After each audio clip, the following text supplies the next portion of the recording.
नमस्ते दोस्तों, स्वागत है आप सभी का आपके अपने channel be real be simple में एक बार फिर से। उम्मीद करती हूँ कि आप सभी लोग खुश होंगे, स्वस्थ होंगे। आज आप लोगों के साथ शेयर करने जा रही हूँ 1 नवंबर देवउठनी एकादशी के दिन का व्लॉग, जिसको मैंने दोपहर से शूट करना शुरू किया था। जैसे जैसे हमारी उम्र बढ़ती जाती है तो हमें कुछ परेशानियों का सामना करना ही पड़ता है, जिसमें से सबसे बड़ी परेशानी है कि सुबह उठने में बहुत ज़्यादा दिक्कत होती है। और वही दिक्कत आज मेरे साथ भी हुई। आज क्या एक्चुअली होती ही रहती है, इसीलिए मैंने ये व्लॉग दोपहर से शुरू किया है। तो अभी ये जो क्लिप आप देख रहे हो जिसमें मैं पराठे और सब्जी बना रही हूँ, ये क्लिप है दोपहर के करीब 2 से 3 बजे के बीच की। तो अभी ये बन रहा है रात का डिनर। जी हाँ, लंच के टाइम पर मैं बना रही हूँ डिनर, क्योंकि आज शाम को भी मुझे ढेर सारा काम करना है। और अगर मैंने अभी खाना नहीं बनाया तो फिर शाम को हो सकता है खाना बनाने में लेट हो जाए, क्योंकि अब दिन इतना छोटा होने लगा है कि आप अगर 4-5 बजे भी शाम का खाना बना लोगे तो कोई जल्दी नहीं है, मतलब आसानी ही रहती है एक तरह से। और आज मेरी बेटी का स्कूल था, लेकिन जैसे मैंने बताया कि मैं सुबह थोड़ा उठने में लेट हो गई थी, उठ भी गई थी, लेकिन काम नहीं हो पाया था मुझसे कुछ खास। तो उसको आज मैंने लंच नहीं दिया है। बस लंच में वो क्या लेकर गई है, थोड़े से फल और थोड़े से मैंने उसको मखाने भून के दे दिए थे। तो ये उसका आज का लंच हो गया था। वैसे उसने बोला था कि उसने अपनी फ्रेंड के साथ प्रॉपर लंच कर लिया है, जिसमें कि उसने आज शायद जीरा आलू उसने खाए थे अपनी फ्रेंड के साथ। हाँ, उसने बताया था आकर, और उसको बड़े टेस्टी लगते हैं अपनी फ्रेंड के यहाँ के जीरा आलू। और मैंने फ़िलहाल ये आलू, कसूरी मेथी वाले आलू और पराठे बना के रख दिए हैं। ये है हमारा रात का खाना। और दोपहर के खाने में सिंपल सी दाल रोटी मैंने बनाई थी, जो कि मैंने करीब 12 बजे के आसपास बनाई थी और सबने खा भी ली थी।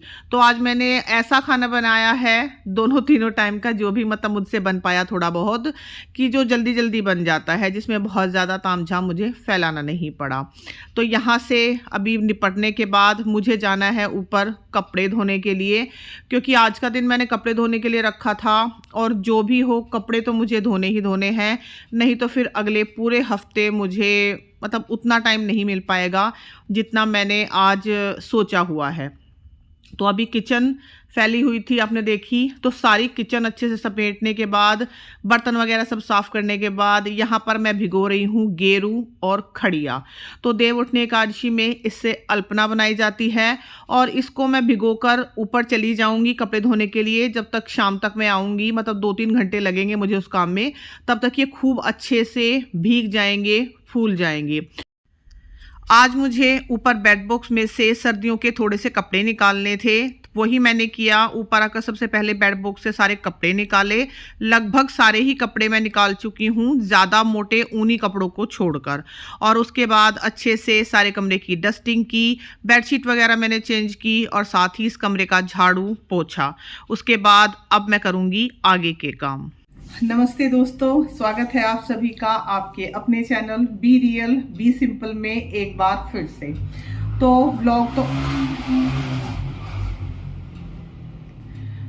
व्लॉग तो मैंने सुबह से ही शुरू कर दिया था। छोटी छोटी क्लिप्स मैं शूट करती जा रही थी, लेकिन अभी ऑफिशियली मैं आपसे मिल रही हूँ। और आज है देवउठनी एकादशी, तो वो भी मुझे करना है शाम को। बहुत ज़्यादा तो नहीं, लेकिन हाँ, सिंपल सा ही हमारे यहाँ होता है वैसा मुझे करना है। और आज सुबह से थोड़ी सी तबीयत डाउन है मेरी, तो इसी वजह से आज का दिन थोड़ा सा लेट शुरू हुआ। और अभी जब मैं आई हूँ ऊपर, ये कमरा मुझे समेटना था। समेटना क्या था एक्चुअली, मुझे बेड में से सर्दियों के कपड़े निकालने थे। वो फुल सर्दी वाले नहीं, अभी जो ऊनी मोटे मोटे कपड़े होते हैं वो वाले नहीं। काफ़ी सारे कपड़े मैंने निकाले हैं, जिनमें से कुछ फुल स्लीव्स के हैं, कुछ बिल्कुल बारीक हैं, ऊनी है लेकिन बिल्कुल बारीक है। अभी मैं दिखाऊंगी आपको, मैंने यहीं पर बेड पे रखे हुए हैं। और उनमें से ज़्यादातर कपड़े, मतलब करीब आधे कपड़े मैंने अभी बाहर मशीन में धुलने के लिए लगाए हैं। तो मशीन लगाई हुई है मैंने, और अभी बज गए हैं 3। तो सुबह से मतलब धीरे धीरे काम करते करते मुझे 3 बज चुके हैं। लेकिन हाँ, एक प्लस पॉइंट है कि मैंने शाम का खाना बना दिया है। अभी जस्ट मतलब जब मैं ऊपर आई हूँ, आने से पहले मैं पराठे सेक के आई हूँ, तो आलू की सूखी सब्जी से पराठे, ये हमारा शाम का खाना हो जाएगा। सिंपल सी आलू की सूखी सब्जी बनाई है मैंने, आलू और कसूरी मेथी वाले, मतलब कसूरी मेथी वाले आलू बनाए हैं। तो शाम को बनेगा, एक तो मीठे जवे बनते हैं हमारे यहाँ, और मैं देखूंगी अगर सिंघाड़े मिल गए तो सिंघाड़े भी उबाले जाते हैं, शकरकंद उबाली जाती हैं। इन दोनों में से अभी तक कोई चीज़ मेरे पास नहीं है। हाँ, जवे के लिए मेरे पास प्रॉपर मतलब जवे भी है, दूध भी है, तो वो मैं बनाऊंगी। और अल्पना बनाई जाती हैं, तो उसके लिए मैं गेरू और खड़िया भिगो के आई हूँ, और किचन एज इट इज बिल्कुल मतलब क्लीन मैं करके आई हूँ कि अभी बस नीचे जाके कपड़े धो के मुझे करीब 2 घंटे लगेंगे, तो 5 तो मुझे बच जाएंगे। और उसके बाद फिर नीचे जाके मुझे मुंह हाथ धो के दोबारा से कपड़े चेंज करने हैं, क्योंकि सुबह से मैं इन्हीं कपड़ों में हूँ और काम नहीं होगा मुझसे उन वाले कपड़ों में जो मुझे पहनने हैं। तो काम करना था, तो इसलिए मैंने अपने सिंपल घर के कपड़े पहने हुए हैं, बिल्कुल बिल्कुल जो अपने लोअर टी शर्ट्स होते हैं। और अब मैं शाम को जाऊंगी जब नीचे, तो दोबारा से मुंह हाथ धो के कपड़े चेंज करूंगी। अगर मैंने मतलब वो वाले कपड़े भी पहने होते ना, तो भी मुझे चेंज करना पड़ता, क्योंकि कपड़े धोने में ना मेरे मतलब कपड़े बहुत बुरी तरह से गीले होते हैं। ज्यादातर ऐसा होता है कि जब भी मैं कपड़े धोती हूँ तो मुझे कपड़े चेंज करने ही पड़ते हैं। और अब जैसे जैसे मौसम चेंज होता जा रहा है, तो मैंने कपड़े धोने का टाइम थोड़ा सा मतलब दिन की तरफ शिफ्ट कर लिया है, क्योंकि गर्मियों में क्या है कि यहाँ पर बहुत ज्यादा धूप होती है। ऊपर छत पे मैं कपड़े धोती हूँ, यही ऑप्शन है मेरे पास, नीचे ऑप्शन नहीं है कपड़े धोने का। और गर्मियों में इसीलिए मुझे शाम को कपड़े धोने पड़ते हैं, मतलब 5-6 बजे के बाद ही मैं धोती हूँ, कभी कभी तो रात को भी धोती हूँ 7-8-9-10 बजे। लेकिन अभी क्या है कि थोड़ा सा मौसम ठंडा तो नहीं कहूंगी, लेकिन हाँ ऐसा हो गया है कि अगर मैं रात में कपड़े धोती हूँ तो फिर दिक्कत हो जाती है। तो इसलिए अब मैं क्या करती हूँ कि मैं दोपहर में कभी कभी तो 11-12 बजे या फिर 2-2:30 बजे इस तरह से कपड़े धोती हूँ, ताकि शाम के 4-5 बजे तक कपड़े धोने का काम निपट जाए। वो डे टू डे पे डिपेंड करता है कि किस दिन मेरे पास कितना काम है। और कपड़े काफी सारे हो गए हैं। पिछली वीडियो में मैंने बताया था कि मैंने छठ पूजा के दिन कपड़े धोए थे। उसके बाद एक दिन बुधवार को भी बीच में मैंने थोड़े से कपड़े धोए थे, बहुत ज्यादा नहीं। लेकिन आज कपड़े बहुत ज्यादा हो गए हैं, उस चक्कर में जो मैंने कपड़े बेड से निकाले हैं। क्योंकि देखिए मैं दिखाती हूँ आपको, अभी देखिए ये हैं वो सारे कपड़े जो मैंने बेड से निकाले हैं, और इतने ही कपड़े बाहर धुलने में हैं। तो इन कपड़ों को मैं करती क्या हूँ, जब भी मैंने इनको रखा था, मार्च अप्रैल में ये कपड़े रखे गए थे, अच्छे से धो के इनके साथ नेफ्लिन बॉल रख के मतलब खूब अच्छे से मैंने इनको कवर करके बैग के अंदर रखा था। लेकिन होता क्या है कि जब हम कपड़ों को 5 से 6 महीने, तो मतलब ये बेड बॉक्स में रहते ही हैं, मतलब मार्च अप्रैल में मैंने रखा था और अब निकाले हैं, तो आप लगा लीजिए सीधा सीधा कि 6 महीने हो चुके हैं।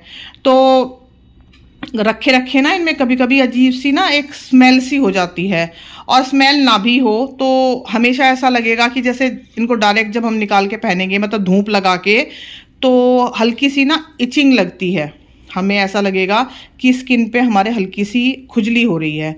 तो इस वजह से मैं इन कपड़ों को धोती ज़रूर हूँ। हाँ, इससे मेरा काम ज़रूर बढ़ जाता है।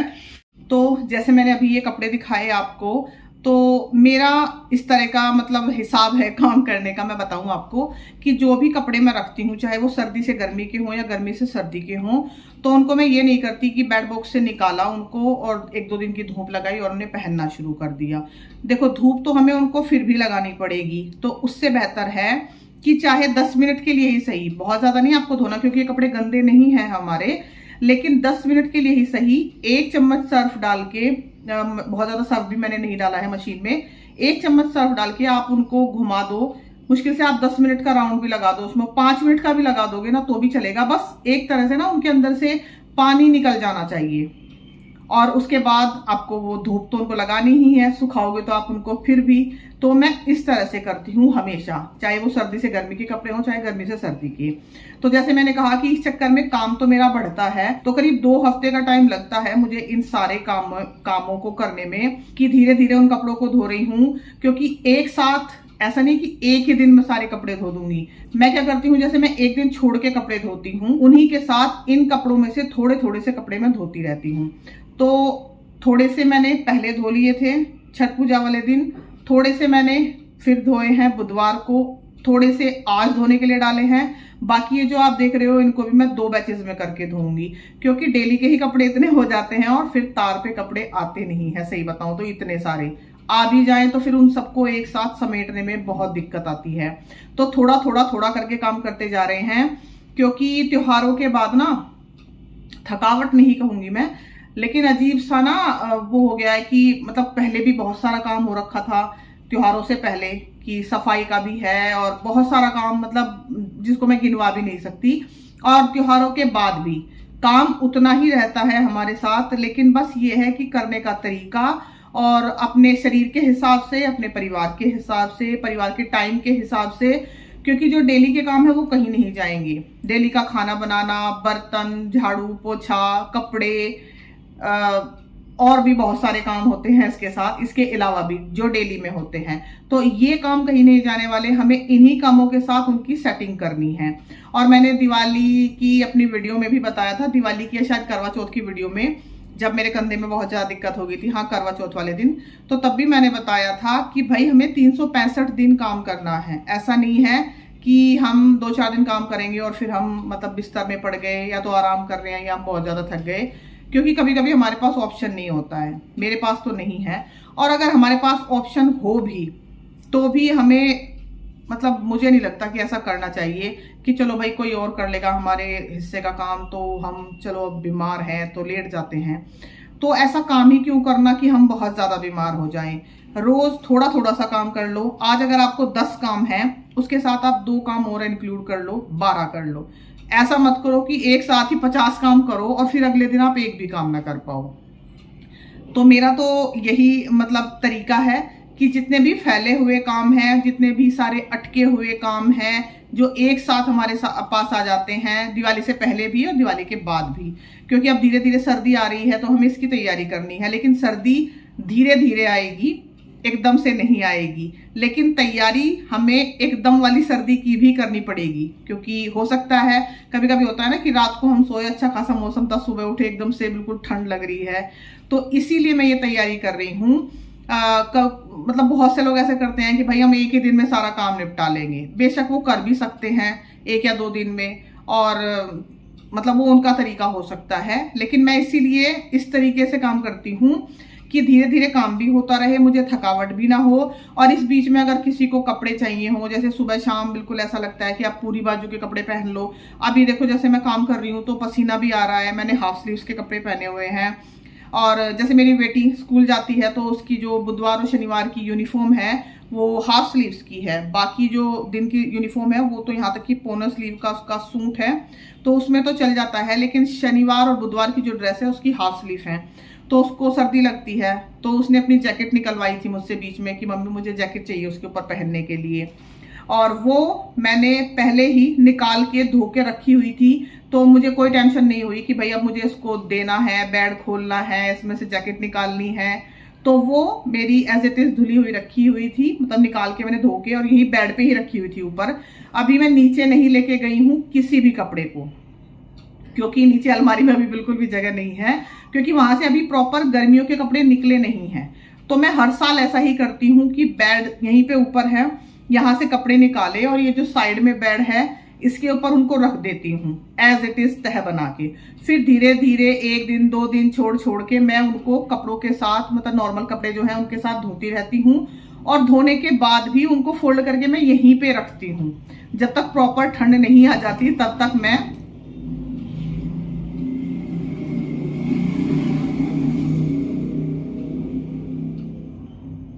अभी आपने देखा ना, तो मैं इसी वजह से ना face to face video shoot नहीं कर पाती हूँ, क्योंकि बहुत ज्यादा आवाज होती है। तो जब तक प्रॉपर ठंड नहीं आ जाती तब तक मैं इन कपड़ों को नीचे अलमारी में सेट नहीं करूंगी, क्योंकि ये जो नवंबर का महीना है ना, मेरे हिसाब से ना बड़ा कंफ्यूजिंग सा महीना है ये, मतलब कंफ्यूजिंग सा महीना होने वाला है कि आपको ऐसा भी लग रहा है कि मतलब आप हल्का हल्का सा पंखा भी चला रहे हो 1-2 पॉइंट पे, बारीक सा आप कंबल भी ओढ़ रहे हो, चाहे बिल्कुल बारीक सा ही सही। मतलब बाहर अब अगर आप बाइक पे कहीं जा रहे हो तो आपको सर्दी लगेगी, सुबह सुबह कहीं बाइक पे जाना है 4-5 बजे सर्दी लगेगी, रात में 9-10 बजे वापस आना है तो भी सर्दी लगेगी, दिन में जैसे हम काम कर रहे हैं, मैं किचन में काम कर रही हूँ या घर पे काम कर रही हूँ, पसीना आ रहा है, तो बहुत ही कंफ्यूजिंग सा मौसम है। तो इस कंफ्यूजिंग से मौसम को हैंडल करने के लिए हमें ये सारी तैयारियां पहले से रखनी पड़ेंगी। अब जब ये कपड़ों का काम खत्म होगा उसके बाद धीरे धीरे, जैसे मैंने कहा कि अगला हफ्ता भी मेरा जाएगा इसमें, तो धीरे धीरे फिर मुझे कंबल निकालने हैं एक एक करके, उनको भी मैं धोऊंगी। और जब मैंने कंबल रखे थे तो उनको मैंने धो के नहीं रखा था, अच्छे से धूप लगा के रखा था, क्योंकि मुझे पता था कि मुझे ये धो के इस्तेमाल करने हैं। तो फिर मैं क्या करूंगी, एक हफ्ता उसमें भी लगेगा, धीरे धीरे करके एक एक मैं कंबल धोऊंगी और इस तरह से हमारी सर्दियों की तैयारी पूरी होगी। तो चलिए अब हम धो लेते हैं अपने कपड़े, जिसमें से आधे कपड़े धुल चुके हैं, आधे अभी मशीन में हैं। और इन सब कामों में मेरी वानी ने बड़ी मदद की है, क्योंकि जिस वक्त मैं ऊपर आई थी 3 बजे के आसपास मैं ऊपर आई हूँ, उससे पहले ही वानी आ चुकी थी। वो करीब 2 से 2:30 के बीच उसकी छुट्टी हो जाती है, आ जाती है। और सच बताऊँ आज उसने मेरी बहुत हेल्प कराई है, क्योंकि उसको पता था कि सुबह से मेरी तबीयत थोड़ी सी ठीक नहीं है। तो नीचे का झाड़ू ही आज मैं लगा पाई, एक्चुअली पोछा मुझसे नहीं लग पाया था। तो अभी मैं जब ऊपर आई हूँ तो एक बार फिर से, जैसे होता है ना शाम की झाड़ू लगाते हैं, तो वो मैंने इसी टाइम लगा दी थी। और वानी ने कहा कि मम्मी आप सिर्फ झाड़ू लगा दो, पोछा मैं लगा दूंगी। तो नीचे का पोछा उसने लगा दिया है और पूजा से पहले अच्छे से घर बिल्कुल साफ सुथरा हो चुका है। कपड़े यहाँ पर हमारे धुल चुके हैं, तो जितने कपड़े ऊपर तार पर आए उतने मैंने सुखा दिए। बाकी ये पूरी बाल्टी अभी भरी रखी है जो आप देख रहे हो, ये जाएगी नीचे, ये सूखेगी नीचे के स्टैंड पे। इस पे ज़्यादातर सारे छोटे छोटे कपड़े हैं और वो कपड़े भी वानी ने ही नीचे स्टैंड पे सुखाए थे। और यहाँ पर आप देख रहे हो कपड़ों की लाइन, मतलब तीनों तार बिल्कुल फुल हो चुके हैं। साथ ही मैंने बताया ना कि कपड़े निकाले हैं सारे ऊनी, तो ये जो मेरे स्टोल हैं बहुत ज़्यादा मोटे नहीं हैं, बिल्कुल बारीक से ही हैं, ये मैंने निकाले हैं। सुबह जब उठती हूँ ना तो हल्की सी ठंडक लगती है, तो इसलिए मैंने इनको भी निकाल लिया है। और ये स्टैंड बड़े काम का है भाई, बहुत सारे मतलब मेरे कपड़े इस पर आ जाते हैं, खासकर छोटे वाले। और अभी आप देख रहे हो बाहर काफ़ी रोशनी है, क्योंकि जैसे मैंने सोचा था 5 बजे तक मेरा ये सारा काम फिनिश हो चुका है। तो वानी सुखा रही है अभी फ़िलहाल बाहर स्टैंड पे वो छोटे वाले कपड़े, और अच्छे से गर्म पानी में मुंह हाथ धो के कपड़े चेंज करके मैं आ गई हूँ अंदर। ये जो खड़िया और गेरू मैंने भिगोए थे ये अच्छे से फूल गए हैं। अब इससे हम यहाँ पर देवों का चित्र बनाएंगे। देव उठनी की आजी पे ये बनाया जाता है। सबसे पहले खड़िया से मैं नीचे का एक कैनवास कह लीजिए आप, वो तैयार कर रही हूँ, जिससे कि जब हम गेरू से इस पे देवों का चित्र बनाएंगे तो वो बहुत अच्छे से विजिबल होगा। तो यहाँ पर 2 कोट एक तरह से कहना चाहिए मैंने खड़िया के लगाए हैं, और जब वो थोड़े से सूख गए हैं उसके बाद मैं यहाँ पर गेरू से बना रही हूँ देवों का चित्र। और इस वक्त मेरा ये हाथ, सीधे हाथ से मैं काम कर रही हूँ, इतना ज़्यादा कांप रहा था ना, आप देख रहे हो कि लाइन भी मुझसे सीधी नहीं खिंच रही है। अब पता नहीं भाई ये किस वजह से है, मैं खुद नहीं समझ पा रही हूँ, लेकिन जब भी मैं फोकस करके किसी काम को करने की कोशिश करती हूँ ना तो हाथ बहुत ज़्यादा कांपता है, और यही हाल मेरा यहाँ पर हो रहा था। खैर जो भी है, धीरे धीरे मैं कामों को करती जा रही हूँ, क्योंकि देखिए कुछ काम ऐसे हैं जो आपको साल में एक बार करने होते हैं, और उसी दिन अगर आपके साथ कोई प्रॉब्लम हो जाए तो लगता है ना कि भाई ये काम फिर हम 1 साल बाद ही कर पाएंगे, तो थोड़ी सी हिम्मत करके वो काम कर ही लेना चाहिए। तो वही बस मैं कर रही हूँ। और अब आप यहाँ पर देख रहे हो ध्यान से, नीचे ना मुझसे थोड़ी सी गड़बड़ भी हुई है, तो वहाँ पर मैंने दोबारा से खड़िया लगा के छोड़ दी है, क्योंकि जैसे मैंने कहा कि हाथ बहुत ज़्यादा काँप रहा था मेरा, तो बार बार मुझसे मतलब गलत हो जा रहा था। लेकिन खैर जैसा भी है, थोड़ा बहुत गलत सही मैं करती जा रही हूँ, क्योंकि कुछ ना करने से कुछ करना बेहतर होता है। अब यहाँ पर जो ये चित्र बनाया जाता है, इसमें विष्णु भगवान का चित्र बनाया जाता है, छोटा सा तुलसी मैया का गमला जिसमें हम तुलसी लगाते हैं वो बनाया जाता है, दीपक, सीढ़ी, साथ ही हमारे घर में जितने भी सदस्य हैं उनके पैर बनाए जाते हैं। आपके घर में अगर गायें भैंस हैं उनके खुर बनाए जाते हैं। मतलब सबके यहाँ देखो अलग अलग होता है, जैसे आपके यहाँ होता है आप वो कीजिए, और जितना हो पाता है उतना कीजिए, बहुत ज़्यादा नहीं, थोड़ा कीजिए लेकिन कर लीजिए। और ये सब थोड़ी सी ना प्लानिंग से ही पॉसिबल हो पाता है। अगर आप पहले से थोड़ी सी प्लानिंग रख लेंगे ना, तो ईश्वर ना करे, जैसे कि मेरे साथ हुआ कि आज मेरी तबीयत ठीक नहीं है, तो भी आप वो काम ज़्यादा नहीं सही तो थोड़ा तो कर ही लेंगे। ऐसा नहीं होगा कि वो काम आप बिल्कुल भी नहीं कर पाए।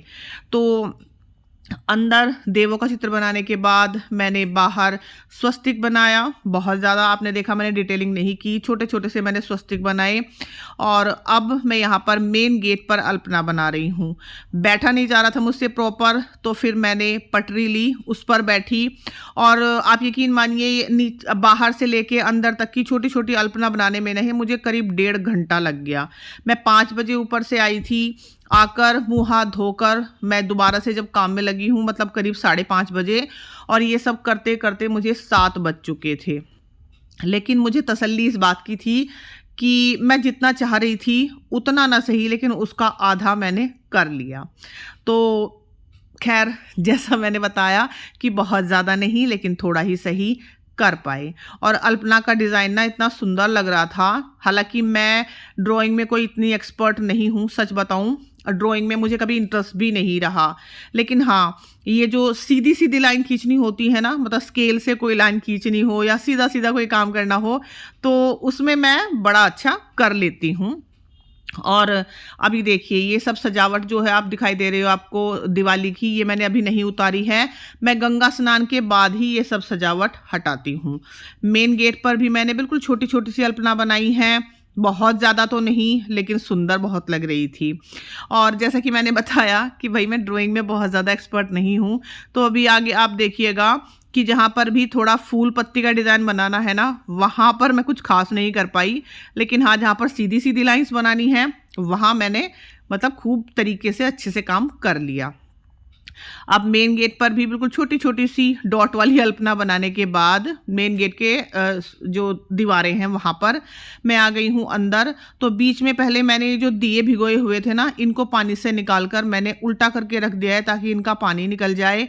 और कौन कौन है मेरी तरह जिनको बाजू ऊपर चढ़ाकर काम करने की आदत है, जैसा आपने अभी देखा, मतलब बिल्कुल जब नीचे बाजू होती है ना तो उससे मुझे काम करने में बड़ी ही दिक्कत होती है। हल्की सी भी वो गीली हो जाए तो बड़ी ही इरिटेशन होती है, इसीलिए बाजुओं को पहले ऊपर चढ़ाया तब मैंने पानी का काम किया। अब यहाँ पर मैं बना रही हूँ मीठे जवे, जिसमें मैंने 1 चम्मच घी डाला। और ये जो जवे हैं ना, ये रोस्ट किए हुए नहीं थे, तो इनको हल्का से पहले रोस्ट किया। मुश्किल से 1 मिनट में ये रोस्ट हो जाते हैं, बहुत ज़्यादा टाइम नहीं लगता। और साथ ही मैंने इनमें दूध छोड़ दिया है, करीब आधा किलो दूध है ये। इससे ये धीरे धीरे बनते रहेंगे। जैसे इसमें उबाल आया, थोड़ी सी चीनी मैंने इसमें डाल दी, बस कुछ भी नहीं करना आपको इसमें। करीब मतलब 10 से 12 मिनट में हमारे ये मीठे जवे तैयार हो जाएंगे। और ये मतलब एक तरह से बिल्कुल तुरंत फुरत बनने वाली एक मीठी डिश है, जिसको आप कुछ भी ना सूझे तो फटाक से बनाओ और पूजा में आप रख लो।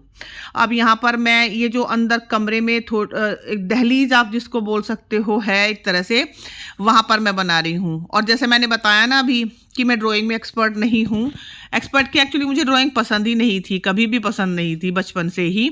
तो जहाँ पर सीधी सीधी लाइंस बनानी थी वहाँ पर तो मैंने अच्छे से बना लिया, लेकिन जहाँ पर ये थोड़ा सा फूल पत्ती का डिज़ाइन बनाना था ना, वहाँ पर आप देखिए कहीं छोटा बन गया कहीं बड़ा। लेकिन ओवरऑल रिजल्ट इसका बड़ा अच्छा लग रहा था। बाद में जब मैंने यहाँ पर दिए रखे थे ना, तो मुझे ये बहुत सुंदर लगे वाकई में। और इनको ना मैं बड़ा बचा बचा के झाड़ू पोछा करती हूँ ताकि ये कम से कम 4-5 दिन तो टिक जाएं। अब यहाँ पर मैंने कर ली है पूजा की तैयारी। मीठे जवे हमारे बन गए हैं, साथ में मैंने मीठा पानी रख लिया है। मतलब उसमें मैंने पानी में सिंपल मिश्री घोली है, उसको मैंने यहाँ पर छोटी सी गिलासी में रखा है, आपने देखा। और दिया है यहाँ पर, इसके ऊपर हम ढक देते हैं छलनी। और फिर हम उठाते हैं देवों को। उठाते क्या है एक्चुअली, पहले हम दिया जलाते हैं। तो थोड़ी सी छलनी मैंने उठाई यहाँ पर, सारी नहीं, बस दिया जला दिया। उसके बाद हम देवों को उठाते हैं। तो देवों को उठाने के लिए आपके गोत्र में, मतलब जो भी आपका गोत्र है उसका नाम लेके कहा जाता है। कि जैसे हमारे यहाँ मतलब मेरे हस्बैंड का गोत्र है क्वालिया, तो यहाँ पर बोला जाता है कि क्वालियों के देव उठो। और साथ ही देवों को उठने का एक गीत भी मैंने सीखा, अभी यूट्यूब से ही सीखा, तो उसी को मैं यहाँ पर गाकर देवों को उठाने की कोशिश कर रही हूँ। मतलब कोशिश नहीं कर रही हूँ, एक्चुअली देवों को उठा रही हूँ। और वो गीत मैं बार बार भूले जा रही थी बीच में, लेकिन फिर भी जितना मुझे याद था मैंने उसको अच्छे से गाया और देवों को उठाया। उसके बाद ये छलनी ऊपर से उठाते हैं। और जो दीपक मैंने तैयार किए थे, 11 दीपक मैंने तैयार किए थे, ये भी जलाए जाते हैं। तो देव उठनी की आजी से लेकर और गंगा स्नान तक खूब सारे दीपक जलाए जाते हैं, दीपदान किया जाता है। वैसे तो कार्तिक के पूरे ही महीने में किया जाता है, मैंने पहले भी बताया था, लेकिन अगर कोई पूरे महीने ना भी कर पाए तो एकादशी के दिन से लेकर और गंगा स्नान तक आप दीपदान कर सकते हैं। और यहाँ पर जहाँ जहाँ मैंने अल्पना बनाई, अब वहाँ पर मैंने सारे दिए सजा दिए हैं। और ये अल्पना सिर्फ देवउठनी एकादशी पे ही नहीं, आप चाहो तो दिवाली पे या किसी भी शुभ दिन आप बना सकते हो। पहले तो ऐसे ही किया जाता था, जब घर कच्चे होते थे तो इन्हीं चीज़ों से घर को सजाया जाता था। और आज जैसे कि मैंने बताया कि ना तो सिंघाड़े थे घर में, ना ही आ पाए, ना शकरकंद आ पाई, लेकिन उसके बावजूद भी मैंने मीठे जवे और मीठे पानी से ही भगवान जी को भोग लगाया। और जो भी मैं कर पाई या जो नहीं कर पाई और उसमें जो भी कुछ मुझसे भूल हुई हैं, मैं उसके लिए भगवान से क्षमा मांग रही हूँ। और यहाँ पर हमारी पूजा संपन्न हुई। मैंने अच्छे से हाथ जोड़े, आशीर्वाद लिया। उसके बाद फिर वानी ने भी हाथ जोड़े और वानी को आज 2 जगह से पैसे मिले हैं। एक तो मैंने दिए हैं, देव उठाने के कुंवारी लड़कियों को पैसे दिए जाते हैं हमारे यहाँ, और मतलब पैसे, फल, प्रसाद सब उन्हीं को दिया जाता है सबसे पहले। और एक हमारे पड़ोस से भी उसको पैसे मिले थे। तो मेरा बेटा यही कह रहा था कि हर बात के पैसे ना लड़कियों को ही मिलते हैं। अब यहाँ पर हमारी पूजा संपन्न हुई है अच्छे से। और ये जो मीठे जवे हैं, मीठा पानी है, इसको हम बाद में प्रसाद के तौर पर ले लेंगे। और यहाँ पर हैं हमारे देव, जैसे भी मुझसे बन पाए। और देखिए, मैं फिर से कहूँगी कि सबके परिवार में अलग अलग होता है, तो आप अपने परिवार के हिसाब से ही कीजिए। किसी की देखा देखी करने में सच बताऊं, आपको बेशक मतलब दिमागी तौर पे परेशानी ही होगी कि ऐसा करना चाहिए, वैसा करना चाहिए, ऐसा तो किया ही नहीं, वो तो हो ही नहीं पाया।